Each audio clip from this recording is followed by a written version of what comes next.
Hello and welcome to another tier ranking list for Star Wars Legion. In this video, we are going to be going over the Imperial faction, and this video will also double as our catch-up video for covering all of the Imperial units. And if you guys have been following this channel from the beginning, you'll know that I started it around the release of the Clone Wars set, and I followed the two prequels factions release by release, and never really covered any of the Imperial or Rebel faction units. And we're going to try and change that a bit. Starting with this video, that's going to cover all of their releases for the Empire, from FFG's conception of the game, to its handover to Atomic Mass Games. So basically, from the original core set release all the way up to the LAT LE release, and with the Kashyyyk wave release slated for September, I don't think the Empire or the Rebels are going to be getting a new unit until the end of 2021. Which is unfortunate for Imperial players, but it's great for a content creator like me who has a whole lot to catch up on. But let's go ahead and jump right into this tier ranking review. As always, we are going to cover the units in order of their release, which will start us off at the initial core set,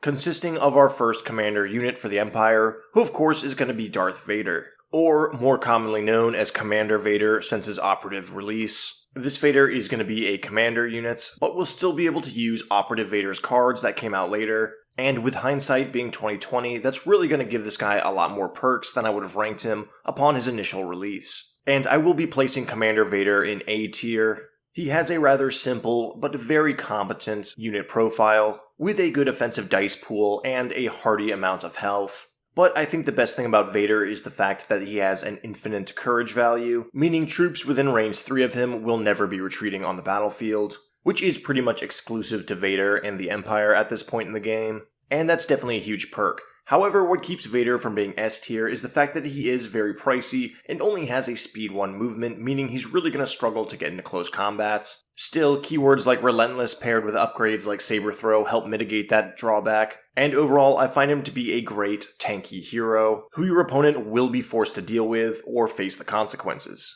And again, I just want to further emphasize that the fact that he has access to Operative Vader's command cards makes this unit all the more potent, and I think he would have ended up in the B tier without them.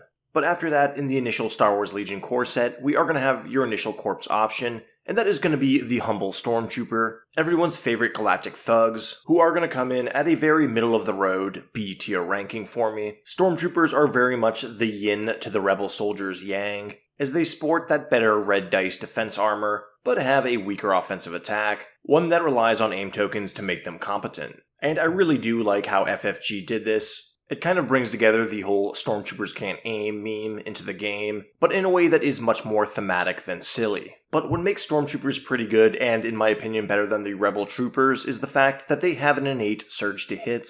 Something that doesn't seem too fantastic on a regular white offensive die, but once you start adding more variety with heavy weapon upgrades, that surge to hit becomes very valuable, especially on a unit platform that has red armor saves. On top of that, Precise 1 is an awesome keyword to have built into a unit, especially one that's rolling high volumes of white dice, and it synergizes great with upgrades like targeting scopes, and support commanders like General Viirs. However, one of the main drawbacks for Stormtroopers, in my opinion, is the fact that their heavy weapon upgrades are all a little bit awkward. There's no perfect weapon for the squad, like the Z6 or the E5C. Instead, you get a strange mishmash of keywords, ranges, and dice pools, which, while still effective, can tend to be a bit pricey for a non-specialized combat role. Still, I do think Stormtroopers are a little bit better than people give them credit for, and there's definitely worse core units in the game. And speaking of worse units, that is going to move us along to the final unit that comes in the core set, which is the 74Z speeder bikes, as seen in Return of the Jedi. And these guys are very much going to be a D tier unit, and I don't think I'm being too controversial in saying that. Speeders, for the most part, don't tend to have a whole lot of uses in Star Wars Legion, or any other wargames for that matter. I think the Piranhas in Warhammer had their heyday a few years back, but that's really about it.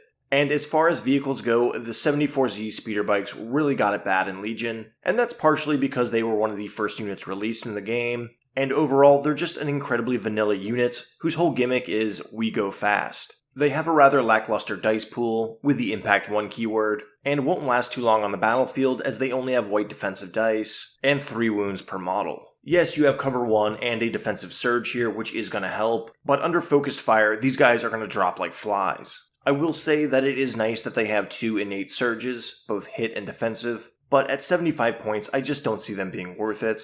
I think if they gave the speeder bikes surge to crits, it would actually make them a pretty awesome little zippy vehicle to dig enemies out of cover, but as things currently stand, I don't really see them being used by any players in the game, and they overall are a very bland and lackluster vehicle. But that will move us along to a much more hefty vehicle that is going to be the AT-ST. And much like Commander Vader, since the release of the AT-ST, it has had a few additional upgrade cards come out, along with a points adjustment, which has pretty much saved the AT-ST from irrelevance, and will land it in the B tier of this ranking list. The AT-ST is a pretty imposing vehicle that has the Arsenal 2 keyword and a pretty useful variety of hardpoint upgrade weapons it can take, all of which are going to further boost a pretty impressive offensive dice pool, and give you a variety of keywords to help you deal with different situations. This unit is also pretty hardy, sporting 11 wounds, a defensive surge, and the armor keyword that's going to block all non-critical hits. However, it still only has a white defense die, meaning those wounds that do get through to you are actually going to chip away at this vehicle pretty quickly, and with lists with a lot of impact or criticals, are going to be able to deal with the AT-ST pretty competently. And that is why the AT-ST sits at a middle-of-the-road ranking of B. It has since become a very respectable vehicle with the points adjustment and further upgrades, but a skilled opponent will be able to deal with it.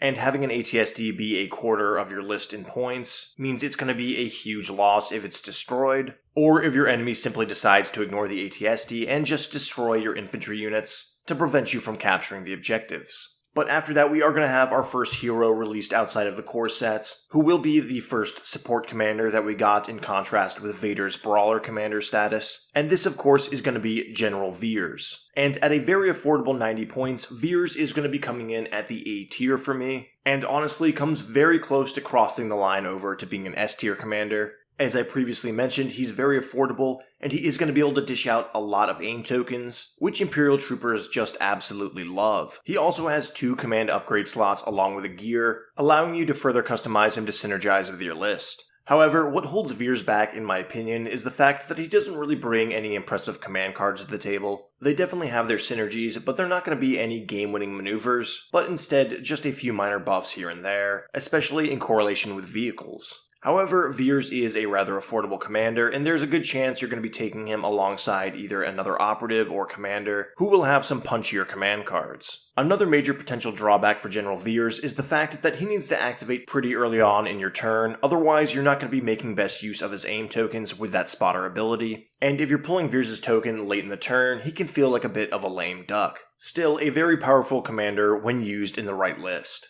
And with General Viirs, we got our Hoth wave release, which brought us our second corps unit for the game, and that's going to be the Snowtroopers. And these guys released alongside the Rebel Fleet Troopers, and much like the Fleet Troopers, they are a pretty niche unit that people don't really seem to use, and I am in agreement with those people, as I will be ranking Snowtroopers at a rather low C tier ranking. Snowtroopers are basically just Stormtroopers with steady, which sounds pretty good at face value. Steady is a pretty good keyword for a long-range unit.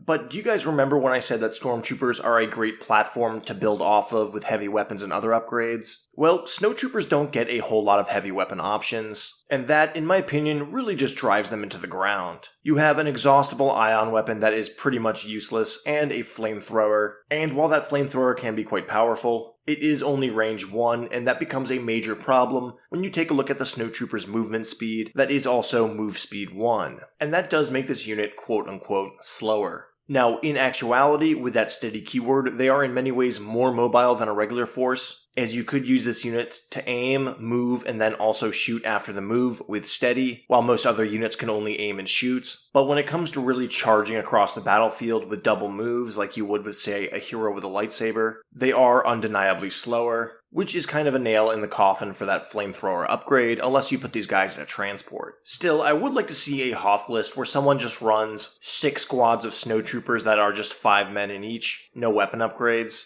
as I think that continuous march of steady is really going to put the pressure on them, and might surprise your opponent with your mobility. So if any of you guys have tried this, let me know in the comments below and how that panned out for you.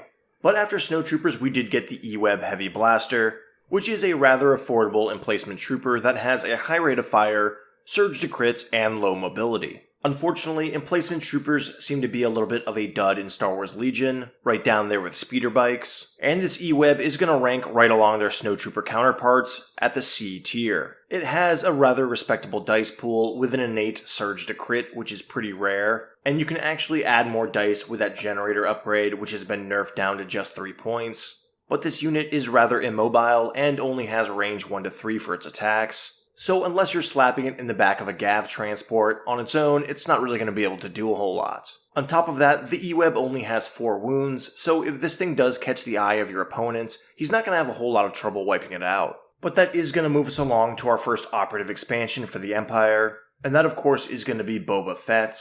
And unfortunately, FFG really dropped the ball on him, and he will also be a C tier unit, in my opinion. At 125 points, he is just way too expensive for what he does. All of his attack pools are relatively weak, and his command cards are just too vanilla and don't pack the punch that you really need in those do or die moments. However, it's not all bad news for Boba Fett. He is pretty durable, sporting a red defense die with a defensive surge, and also has a very high mobility of 3, along with the jump 2 keyword. So he is going to be able to scoot around the battlefield pretty quickly, which might help you cap some objectives. But overall, he's really going to have to work overtime to justify his points, especially with a dice pool that is only 4 black dice at range 2, and only a measly 2 black dice at range 3. So overall, Boba Fett suffers from a lot of things that the early Legion units do. Back then, there were far less keywords in the game and a lot less moving parts, and it seemed like FFG really taxed units back then for having good keywords and respectable dice. But with the way that the meta has evolved, a 100-point unit needs to be doing a lot more heavy lifting than Fett's unit profile allows. But after Fett, we are going to have our first Special Forces unit released for the Imperial faction, and that is going to be the Scout Troopers. And these guys are, of course, capable of being fielded in 2 different ways, either as a normal full-size squad or a strike team. So we are going to be breaking down this unit into 2. The first of which is the regular squad of Scout Troopers, and these guys are going to be a C ranking from me. They have a pretty good offensive capability in close range, and Sharpshooter and Low Profile are both good keywords to have. But overall, these guys are just too expensive for what they do. And with white armor and a defensive surge, they're not a unit that I would sink a whole lot of points into, especially heavy weapons such as the sniper because it's going to be at odds with the rest of the unit's weapon profile, and the sonic charges are just a bit hard to pull off. And really, the Scout Troopers are meant to be taken as a strike team, which of course is the 2-man version of this unit that must equip a heavy weapon, which is almost always, of course, the sniper rifle, giving you the Pierce 1 and high velocity keyword. And this Scout Strike Team is definitely going to be an A-tier unit, one that really dominated the Imperial meta for quite some time. They're rather affordable, can pad out your activations, and are great counters to hero units, or units that make good use of dodge tokens, such as the Tauntaun Riders who also dominated the meta at one point. Still, these strike teams aren't perfect. They do have a very small offensive dice pool, albeit a powerful one. And with just 2 wounds behind a white defense die and a defensive surge, these guys can die pretty easily if your opponent manages to close ground on them. But after the Scout Troopers, we do have Emperor Palpatine himself, who is one of the apex force user units in the game, but comes in at a very hefty price tag. And I will be ranking Palpatine at a B tier. He is a very impressive unit with a great attack pool, durable defense dice, and some very potent keywords, abilities, and command cards. But at 200 points, you are paying for it. He is easily a quarter of your army, and much like the ATST, if you lose a quarter of your army in one fell swoop, you will probably be going down for the match. But I think what really does Palp in is the fact that he only has a speed 1 movement, which is going to make it very hard for him to get up the battlefield without a transport. However, we have seen some pretty clever ways in which players use Palp, my favorite of which is when he's riding in a Gav tank chariot and shooting lightning off the bed of it. So while Palp is an incredibly powerful unit, he is not going to fit into most lists. And when he does, he will be the linchpin of the entire list, in which every other unit revolves around, which is a bit intimidating to wield considering that he only has 5 wounds. But alongside Emperor Palpatine, we were introduced the Royal Guard, our second Special Forces release for the Empire, who have entourage with Palpatine. And unfortunately, this unit is going to be a D for me. Yes, they are somewhat durable with 2 wounds each and red defense die, and their melee pool of 1 red and 1 black dice isn't bad either. but they have no surges, they're lacking in keywords, especially on their weapons, and despite having that Guardian keyword, they're a little bit too expensive to be putting wounds onto like that. And I mean, come on, those Force Pikes should at least have critical 1 on them, if not Pierce. So I think if FFG added something like a defensive surge, or maybe even a surge to crit on top of that, they would become a very viable unit. But as it stands, they are a very bland melee unit, who are meant to be paired alongside another rather unpopular unit, and I just don't see anyone taking them at 75 points. They are a unit who, in my opinion, need a flat-out rework, and I don't really think I'm alone there. But after the Royal Guard, we are going to have the Imperial Officer, a unit that we received in the Specialist Upgrade Pack, and this is basically the cheapest commander unit you can get, that is mirrored throughout every faction in the game, albeit with minor tweaks. And while I am a big fan of these officers and the clone and droid army, I can't really say the same for the Imperials and Rebels, and I am going to be ranking the Imperial Officer at C, because really, the Imperials have a pretty impressive retinue of officers already, who just offer a lot more in terms of support. In fact, this Imperial Officer is basically just a diet Viirs, who is going to be dishing out aim tokens in the same way he does, just in a lower quantity. But with no unique command cards of her own,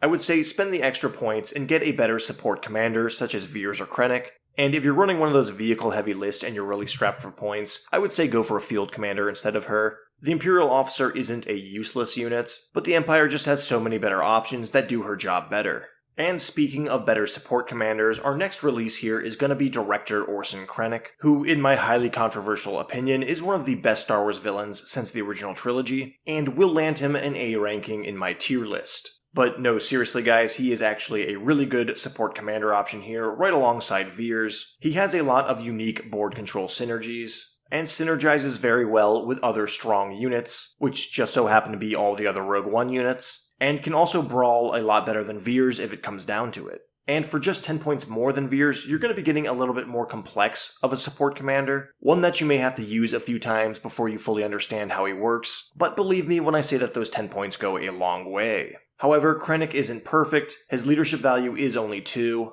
and his command cards are a little bit meh. Sure, Annihilation Looms can be amazing if you set up for it, but his 1-pip and 2-pip can be a little bit niche. But along with Krennic comes the rest of the Rogue One wave, which is one of the best waves that Legion has ever had, especially if you are an Imperial player, because right on Krennic's coattails we have the Death Troopers, a very powerful Special Forces unit, who will be earning the Empire's first S-tier ranking. And these guys really have it all. They have a variety of weapons they can use, along with some great keywords, and both offensive and defensive surges. But where this unit really shines is with their armament upgrade, which is a reconfigurable weapon that either gives you a suppressive long-range attack or a very hard-hitting blast short-range attack. The only drawback Death Troopers have is the fact that they are very expensive, but you definitely get what you pay for here. They are easily one of the best non-hero units in the game, and I've seen single units of these guys tank obscene amounts of firepower thanks to that red defense die with the defensive surge.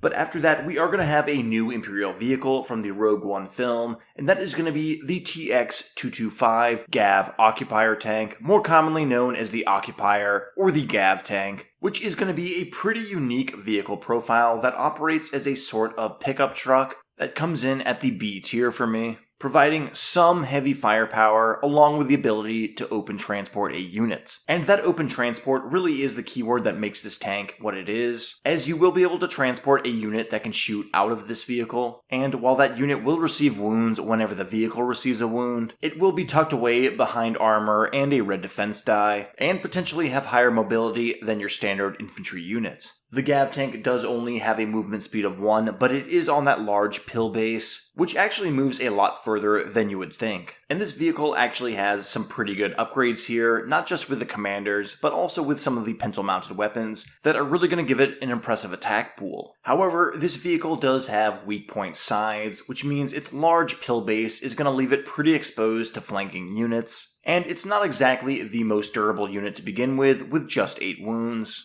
Which means an enemy focus firing on this vehicle will be able to bring it and the unit it's transporting down. And while those open transport shenanigans are quite fun, they are also very expensive and can really sink your points in your list. So while I do respect the GAV tank for being very unique, I don't really think it's the most viable vehicle in the game. And when you do bring it on the battlefield, most of your list is going to be tailored around it. But after the Gav tank, we are going to have a break in the Rogue One units, and have the second operative release for the Empire, who of course is going to be Bossk. And this guy really is everything that Boba Fett should have been, and will come in at a very respectable ranking of A. At 115 points, Bossk is going to be a pretty reliable operative, who has some pretty respectable offensive capabilities, most notably his surge to crits on a high volume dice attack, along with some very respectable command cards, one of which is going to allow him to attack twice, which only gets better when you consider that his main weapon has the suppressive keyword. On top of that, Bossk does have a pretty hearty 7 wounds, along with the ability to regenerate 3 wounds each turn, which can make him quite durable when he's skirmishing other units one-on-one. However, with a white defense die and no defensive surge, he will succumb to focused fire, and if your enemy wants to dedicate enough dice to killing Bossk, it won't be too much of a challenge for him. Still, with Bossk's main weapon being range 2 to 4, it makes him a very useful skirmishing unit, and if your opponent's forces are stretched too thin and overwhelmed by multiple threats, Bossk is going to happily sit there and chisel away at them, and laugh as he hunts down units and kills them one by one. And overall, I really do think that Bossk is one of the best operatives in the game, as he's not only a very unique character in the game, but one that also synergizes very well with the Empire's overall meta. But after Bossk, we are back to our Rogue One units, and closing up this wave with the Imperial Shore Troopers. And as the Empire's third corps option here, Shore Troopers are going to be coming in at the S tier, right along their Death Trooper brethren, as this unit serves as a sort of elite corps option, and boasts an overall very respectable stat line. Not only do you have the red defense die of the Imperial Stormtrooper, but you're also sporting that black offensive die on their standard range 1 to 3 rifle. You're also going to have a full slew of upgrades here to give them heavy weapons, personnel, gear, and of course training on top of that, which is pretty great, especially when you consider that the one heavy weapon option they can take, not counting Del or Gideon, is a very good special weapon that's going to give you 2 black dice and 2 white dice in critical 1, which is not just a respectable dice pool to add onto this unit, but also a great keyword considering that they have no innate surges. And that really is the only complaint I have about this unit in comparison with the other Stormtroopers. The lack of surges offensively can really add up, especially when you consider that the Empire doesn't have a whole lot of access to surge tokens. But overall, I do think that Shore Troopers are one of the best corps unit in the game, and you are getting a lot of bang for your buck with them. But of course, Shore Troopers do not come on their own, they do come with an auxiliary unit in their box set, which is going to be the DF-90 Mortar Trooper, and this is going to be one model with 3 wounds, who will count as his own corps option, but must be taken with the Detachment Shore Trooper keyword, meaning you need a squad of Shore Troopers to run one of these mortars alongside them. And this unit is going to be coming in at an A, just under the Shore Troopers tier of S. But when you look at the base Shore Trooper squad and notice that Coordinate and Placement Trooper keyword, and then the Fire Support keyword on the mortar unit itself, the strategy should become immediately clear. This unit is intended to add their dice and keywords into the Shore Troopers attack pool, which will give them the suppressive keyword. And being an incredibly inexpensive and affordable activation, this is maybe the sole unit that made the Empire become a suppression-oriented army, one that can just lather their opponent with suppression markers and make them run off the field. However, these mortar units aren't perfect, and they're not nearly as utilitarian as the Shore Troopers themselves. With just 3 offensive white dice, they either need to be added to another unit's attack pool with that fire support, or have healthy access to aim tokens to ensure that they can land those hits and inflict suppression. On top of that, at the end of the day, they are still Emplacement Troopers and have all the problems that come along with that, though they are slightly more mobile than things like the Eweb. But overall, a very useful unit if you're going for a suppression list, or if you're just trying to pad out more activations alongside your core troopers. But that is going to wrap up the Rogue One release for Star Wars Legion, and move us along to some of the more recent Imperial releases, which is going to start off with the Dewback Rider, a melee-oriented support unit that has such a large base on it that it's almost impossible to not close combat with your opponent, which will earn it the S tier in my book. No, I'm just kidding. Actually, the Dewback, when based properly, is going to be a C tier unit for me. It's a pretty unique but also strange support unit that doesn't really seem to fit into any list organically. It's a pretty beefy unit with a respectable melee pool. However, with its slow movement speed and spur keyword, it becomes a sort of high-risk, mediocre reward units that just becomes very awkward on the tabletop, especially when you look at the weapons that the Stormtrooper on top can equip. The Relentless keyword is very good to have on here, but if you do pay for a weapon upgrade, you're going to be torn between attacking and melee, or shooting that weapon you paid for. And honestly, I think this unit should have Arsenal 2 and the versatile keyword on the weapon upgrades, which would better represent a giant lizard attacking someone while its rider attacked also. But it's a little too late for that, and overall, the Dewback is just an incredibly awkward unit. And while I don't think it's unusable, there's a reason you don't really see it too much on the battlefield. But after the debacle, we are going to move along to our second iteration of Darth Vader, which of course is going to be the Darth Vader operative expansion. And to lay it on really bluntly here, you're getting a worse version of Darth Vader that you're probably going to have to buy for the better command cards to use with Commander Vader. And while Operative Vader does have the better hand of command cards, which does retroactively buff Commander Vader, the Operative himself is not nearly as good, and I will rank him at a C tier ranking. He's pretty much just Commander Vader, but a little bit worse. First of all, the Operative slot in your list is, in my opinion, the least useful slot, as you're basically buying heroes who don't do as much for your overall faction as a Commander would. And they really need to be either affordable or very hard-hitting to justify the points and the awkward token appearing in your pool. And in my opinion, Operative Vader does neither of that. For 20 less points than Commander Vader, you're going to be losing 2 wounds, you're going to go from infinite courage down to 3, and your lightsaber attack is going to drop from 6 to 5 red dice. Now, you do gain the Force Throw keyword that's going to give you Blast and Scatter, but it's only a 2 black dice attack. And for the most part, a saber throw attack with 3 red dice with Pierce 3 is going to be a far better ranged attack, whether your opponent's behind cover or not. We are gaining keywords like Spur and Jedi Hunter, which have their uses, but Spur loses a lot of its potency when you consider that Operative Vader is going to give Commander Vader the ability to infiltrate with that Darkness Descends command card. So if you're really worried about mobility with Commander Vader, that is a solid way around it. And overall, I think those 20 extra points going from Operative to Commander Vader are just very well spent. And it kind of feels like the inverse of the Luke Skywalker Commander versus Operative Luke, as Commander Vader really is the apex final form of this character, and the other one is a less specialized, more gimmicky version of them.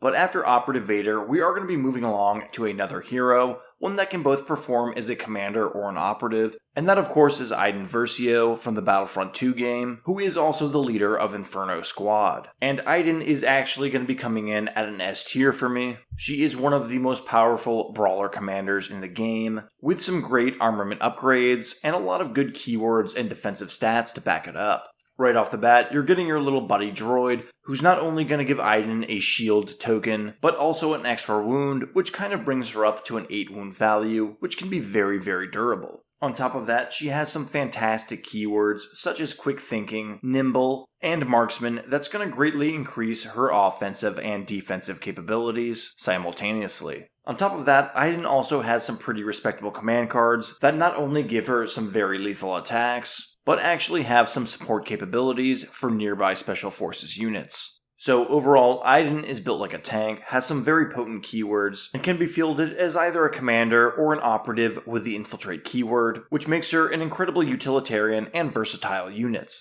But alongside Iden, we did also get the Inferno Squad box set release, which is really a 2-for-1 box set, as it will allow you to field the Inferno Squad from Battlefront 2, or the more generic Imperial Special Forces, which will be run without the named characters of the game. And much like the Scout Troopers, this is going to be broken down into 2 separate units, the first of which being Inferno Squad themselves, and this will essentially be an Imperial Special Forces strike team, in which you must equip Gideon Hask and Del Meeko. And despite all the special characters and keywords you're going to get in this unit, it is going to come in at a B tier for me. And the main reason for that is that Gideon, Del, and the ISF squad itself are going to have weapon profiles and keywords that clash very harshly with each other. And while the unit loads up with a ton of useful keywords, you are paying the points cost for them, and you will end up with a very expensive jack-of-all-trades, master-of-none unit. However, there is another way to run this box set as the standard Imperial Special Forces, which will be a standard 4 model units, and will come in at the A tier for me, as this squad will not be forced to equip Gideon and Del, who clash with each other very dramatically,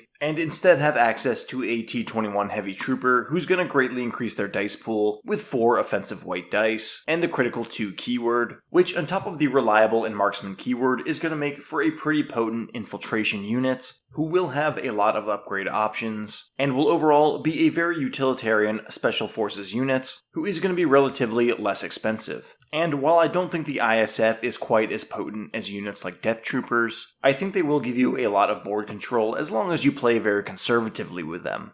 But after that, we are going to have one of our most recent commander upgrades for the Imperial faction, one that introduced the new contingency keyword alongside Lando Calrissian, and that of course is going to be Agent Callus. And Callus is going to be a sort of bizarre combo between a support and brawling commander, and one that unfortunately comes in at the low C tier. Callus's keywords and command cards walk a very fine line between being a fighter and a support unit, and he tends to focus on a lot of deception tactics, some of which seem a bit niche and require a lot of setup to pull off properly. However, there are 2 main things that doom Callus in my opinion, the first of which is going to be the fact that he requires a 25-point upgrade to make him even remotely competent in combat, which really drags him out of that affordable under 100-point range, and really makes you question what his role on the battlefield is. After that, we're going to see that Callus also has a flaw card, and one that is very potent for your enemy to play, as it has the potential to not only knock him out for a turn, but force him to retreat off the battlefield. And I have to say, for all the flaw cards we've seen, this one is probably the easiest for your opponent to pull off, and maybe even the most rewarding for them doing so. So you combine that with the fact that Callus doesn't really have any clear synergies with the Imperial faction, and he becomes a very clunky commander to include in your list, and I can't really see a whole lot of players using him. All that being said, Callus is still very new to the game, and so is that contingency keyword, so perhaps I'm undervaluing him, or there are some hidden synergies that I have not yet noticed. But as always, let me know what you guys think in the comments below. Do you think the Callus and Lando release was a bit of a dud? Or do you think I and other players aren't giving them their fair share? But that is going to move us along to our final and most recent unit from the Imperial faction, and that is going to be the dual faction LAT LE, which is a gunship transport. And if you saw my other recent videos, you'll know that I actually have a pretty high respect for this vehicle and will rank it at the A tier. It's a pretty durable vehicle that is highly maneuverable, and in the Imperial faction, you're going to have some commander upgrades who can make its offensive capabilities even better, most notably with Baron Reuter, who can take the LAT LE from being a transport skirmishing vehicle to a full-blown gunship. And the fact that this vehicle is a highly mobile transport alone has high potential to shift the meta, and make a bunch of units that previously relied on piggybacking on the grav tank a whole lot more useful. But that is going to wrap up our tier ranking list for the Imperial faction and Star Wars Legion, and bring us up to date with all the models that have been released. But let me know what you guys think in the comments below. I know these videos can be a bit controversial, and while I have played many games against Empire, I still haven't experienced every unit and every synergy that's possible. But as always, if you guys enjoyed the video, go ahead and leave a like, consider subscribing to the channel to see more content like this, and until next time, take care.